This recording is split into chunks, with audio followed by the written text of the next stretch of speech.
بسم اللہ الرحمن الرحیم۔ آج کا جو ہمارا ٹاپک ہے وہ صنعت، پاکستان میں جو صنعت کا کاروبار ہے اس کے حوالے سے آج ہمارا ٹاپک ہے۔ صنعت ایک ایسی جگہ ہے جہاں سرمایہ دار اور خام مال و قدرتی وسائل شکل اس طرح بدلتا ہے کہ وہ لوگوں کے لیے فائدہ مند ثابت ہو اور لوگوں کی زیادہ سے زیادہ ضروریات پوری کر سکیں اور منڈی میں زیادہ سے زیادہ قیمت بفروخت ہو سکے، ساتھ ہی اس تاجر کو زیادہ سے زیادہ منافع مل سکے۔ صنعتوں کی اقسام ہے ہمارے پاس۔ اب جو پاکستان میں 4 قسم کی صنعتوں کی اقسام پائی جاتی ہیں، اس میں نمبر 1 گھریلو صنعت ہے، چھوٹی صنعت ہے، بھاری صنعت ہے اور دفاعی صنعت ہے۔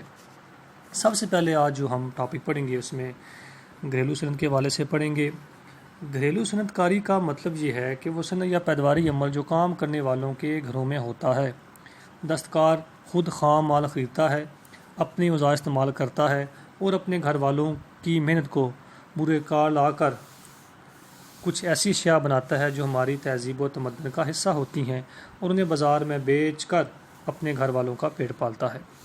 اب جو لوگ گھروں میں کام کرتے ہیں، گھریلو صنعتوں میں شامل جو صنعتیں ہیں وہ دستکاری کی صنعت میں لکڑی کام ہے، لوہے کا کام ہے، سونے اور چاندی کا کام ہے، ہاتھ سے بنے ہوئے قالینوں اور چٹائیوں کا کام ہے، پتوں اور بیج سے بنی ہوئی مختلف روزمرہ کی اشیاء کا کام ہے، پتھر کا کام ہے، مٹی کے برتنوں کا کام ہے، کپڑے پر کشیدہ کاری کرنا، مٹی کے کھلونے بنانے کا کام وغیرہ شامل ہے۔ یہ تو ہوگی ہماری گھریلو صنعت جو گھروں میں لوگ کام کرتے ہیں۔ اب جو دوسرا پوائنٹ ہے ہمارے پاس وہ ہے چھوٹی صنعت۔ پاکستان میں چھوٹی صنعت وہ ہوتی ہے جو 2 سے 9 مزدور کو ملازم رکھ کر بازار کے لیے مختلف اشیاء بناتی ہے۔ چھوٹے پیمانے پر ہر جگہ صنعت آ جائے گی جو بے شک گھر میں چیزیں بناتی ہوں یا کرائے پر جگہ لے کر کچھ مشینیں لگا کر چند لوگوں کو مزدور رکھ کر مختلف اشیاء پیدا کرے۔ چھوٹی صنعت میں شامل جو صنعتیں ہیں ہماری چھوٹی صنعتوں میں مرغی خانہ ہے، ڈیری فارم ہے، شہر کی صنعت ہے، قالین ہانی ہے، برتن اور کھلونوں کا سامان بنانے کی صنعت ہے، پنکھے اور بجلی کے موٹریں بنانے کی صنعت ہے، لوہے کی روزمرہ اشیاء بنانے وغیرہ شامل ہیں۔ یہ تو ہوگا چھوٹی صنعت۔ اب جو ہمارے پاس جو تیسرا پوائنٹ ہے وہ ہے بھاری صنعت۔ بھاری صنعتوں سے مراد وہ صنعتیں ہیں جو صنعتی مال برائے صارفین یا بڑے پیمانے پر اشیاء تیار کرے۔ پاکستان میں بڑے پیمانے جو صنعتیں ہیں ان میں زیادہ تر صنعتی مال برائے صارفین پیدا کیا جاتا ہے۔ بھاری صنعت میں شامل جو صنعتیں ہیں اس میں پیٹرولیم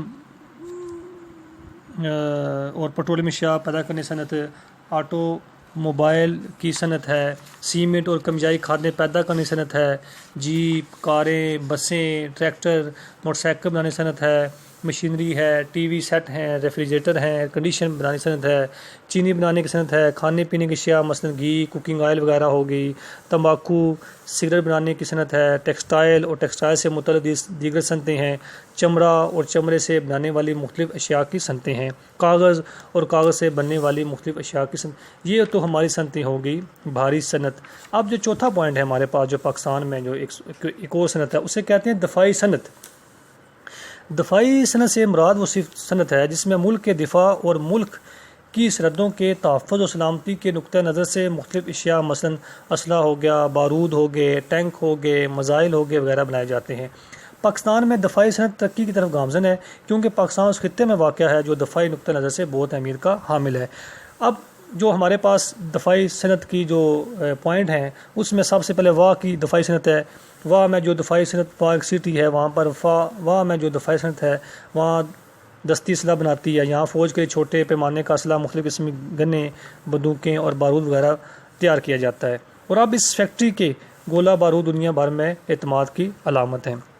اس کے بعد ٹیکسلا کی دفاعی صنعت ہے۔ ٹیکسلا انجینئرنگ ورکس میں چین کی مدد جو دفاعی صنعت لگائی گئی ہے، اس میں ٹینک ہیں، مختلف قسم کے میزائل جس میں ہدف اور غوری بھی شامل ہے تیار ہوتے ہیں۔ اس طرح ملک میں مختلف جگہوں پر دفاعی مشینیں لگی ہوئی ہیں جن کا پاکستان سیکرٹ ایکٹ کی وجہ سے افشاء کرنا ممکن نہیں ہے۔ Quetta research laboratories. کوئٹہ میں جو لیبارٹریز ہیں وہ ہمارے نیوکلیئر پروگرام کا حصہ ہیں۔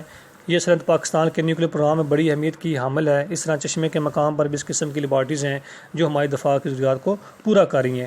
اب ان کا نام تبدیل کر کے محسن پاکستان ڈاکٹر عبدالقدیر خان کے نام پر AQ خان لیبارٹریز رکھ دیا گیا ہے اور پاکستان کو نیوکلیو دفاع طاقت بنانے میں ان کا اہم ترین کردار ہے۔ اب پاکستان میں جو صنعتی پسماندگی ہو جاتی ہے کہ ہماری اس طرح صنعت کیوں نہیں بانی، جب پاکستان کو متحدہ ہندوستان کے کل 1921 کارخانوں میں سے صرف 34 کارخانے ملے، اس طرح صنعتی مسائل پاکستان کو ورثے میں ملے، لیکن ہمارا صنعتی شعبہ آج بہت سے مسائل دوچار ہے۔ 2003 کی اعداد و شمار کے مطابق صنعتی ترقی شرح جو ہے وہ -3.5% ہے۔ صنعتی پیداوار کا جو 24% ہے، اس قدر کم شرح نمو میں نزال وجوہات ہیں۔ سیاسی عدم استحکام ہے کہ حکومتیں بدلتی رہتی ہیں، کبھی کسی حکومت آئے کبھی کسی حکومت آ گئی تو کیا کرتے ہیں، جو نئی حکومت آتی ہے وہ کیا کام کرتی ہے، اپنے طریقے سے اداروں کو چلانے کی کوشش کرتی ہے، کچھ اداروں کو بیچ دیتی ہے۔ اس طرح پاکستان میں سرمایہ کی کمی ہے، غربت ہے، پاکستان کے پاس 24% آبادی غربت کے لکیر کے نیچے گزار رہی ہے، تو جس کی وجہ سے پاکستان میں صنعتی پسماندگی ہے۔ منڈیوں کا وسیع نہ ہونا کہ بڑی منڈیاں نہیں ہیں، اچھی اشیاء نہیں ہیں، جس کی وجہ سے پاکستان سے اس طرح ترقی نہیں کھا رہی۔ مزدوروں کی پیداواری صلاحیت کا کم ہونا کہ پیشہ ور لوگ ہمارے پاس بہت زیادہ کم ہے، ٹیکنیکل کام جاننے والے پاکستان میں لوگوں کی کمی ہے۔ اس کے علاوہ توانائی کا ذرائع مہنگا ہونا، بجلی مہنگی ہے، گیس مہنگی ہے، چیزیں بنانے کی جو آلات بازار سے ملتے ہیں وہ مہنگے ہیں، اس طرح وجہ سے صنعتی پیداوار میں کمی بیشی ہے۔ اس کے علاوہ غیر معیاری ذرائع نقل و حمل ہے ہمارے ملک میں، سڑکیں ٹھیک نہیں ہیں، ریلوے کا نظام کوئی اچھا نہیں ہے، جس کی وجہ سے اس طریقے سے ہم صنعتی پیداوار میں پیچھے ہیں۔ تکنیکی ماہرین کی کمی ہے ہمارے ملک میں، اس کے علاوہ جو اچھے طریقے سے آپ کو بتا سکیں، سرمایہ کاری کی کمی ہے، معیار تعلیم بھی اس طریقے سے ہم صنعت کے حوالے سے بندوں کو کم دیتے ہیں، صنعتیں کم بتاتے ہیں کہ کاروبار کس طرح کرنا ہے، صنعتوں میں کیسے جا کام کرنا ہے ہنرمند افراد کے لیے، اس طرح کوئی معیاری تعلیم کا بھی استحکام ہے۔ سیاسی عدم استحکام ہے، آئے دن ہڑتالیں ہو جاتی ہیں، کبھی کوئی جلسے آ جاتے ہیں، جلوس آ جاتے ہیں، کوئی مذہبی جلوس نکل آتا ہے، کوئی سیاسی جلوس نکل آتا ہے، کوئی خود کا حملے ہو جاتے ہیں، جس کی وجہ سے پاکستان کو ان کی مشکلات کا سامنا ہے۔ توانائی کا فقدان ہے، پاکستان میں بجلی کی کمی ہے، جس کی وجہ سے یہ مسائل، لوڈ شیڈنگ کا عام ہونا کہ لوڈ شیڈنگ بھی زیادہ ہو جاتی ہے، عام ہو جاتی ہے۔ اس کے علاوہ بہت سے جو غیر ملکی ملک ہیں انہوں نے ہمارے پاس معاشی پابندی لگا رکھی ہیں، عالمی منڈیوں میں صد بازاری ہے۔ پاکستان میں صنعتی ترقی پسماندہ ہونے کی ایک وجہ دنیا کی منڈیوں میں صد بازاری رہی ہے۔ اب صنعتی ترقی کے لیے حکومت نے کچھ اقدامات کیے ہیں تاکہ صنعت کو ہم بہتر سے بہتر بنا سکیں۔ اس میں حکومت پاکستان نے جو سب سے پہلے جو کام کیا ہے وہ یہ کیا تھا کہ 1949 میں حکومت نے 3 کروڑ کی لاگت سے صنعتی مالیاتی کارپوریشن قائم کی۔ یہ کارپوریشن چھوٹے صنعت کاروں کو قرضے کی صورت فراہم کرتی تھی اور نجی سرمایہ کاروں کی حوصلہ افزائی کے لیے مناسب تدبیر اختیار کرتی تھی۔